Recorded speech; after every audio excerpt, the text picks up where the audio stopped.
তিনি ছিলেন মধ্যম আকৃতির সুঠাম দেহের অধিকারী একটি মানুষ।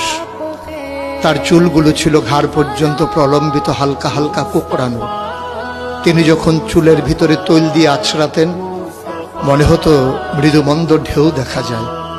তার কপাল ছিল চওড়া, ভ্রুগুলো ছিল জোড়া ভ্রু, ধনুকের মতো বাঁকা। চোখের পাতাগুলো ছিল ফুটন্ত গোলাপের গোলাপি রঙের এক একটি পাপড়ির মতো।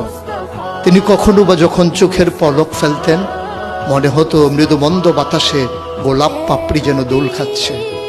তার চোখের সাদা অংশ ছিল রক্তিমাভ সাদা, কালো অংশ ছিল কৃষ্ণ কালো। তার নাকটা ছিল খাড়া, নাকের ছিদ্রগুলো ছিল ছোট ছোট। নাকের নিচে ছিল সরু চিকন গোঁফ, গোঁফের নিচেই সেই গোলাপি রঙের ঠোঁট।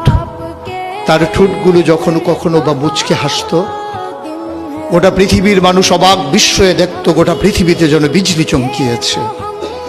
তিনি কখনো বা যখন এই রাস্তা দিয়ে হেঁটে যেতেন, 1 মাস পরেও কখনো যখন সাহাবা হাঁটতেন তার গায়ের জান্নাতি গন্ধ তারা পেতেন।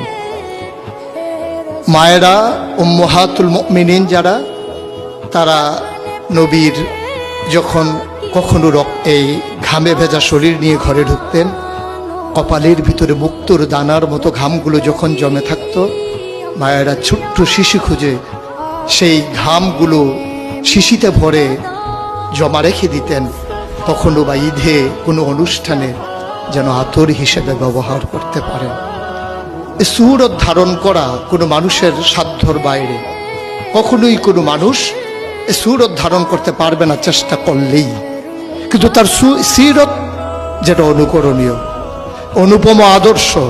তিনি এসেছিলেন এই জন্যে, ওয়ামা আরসালনাকা ইল্লা রাহমাতাল লিল আলামিন।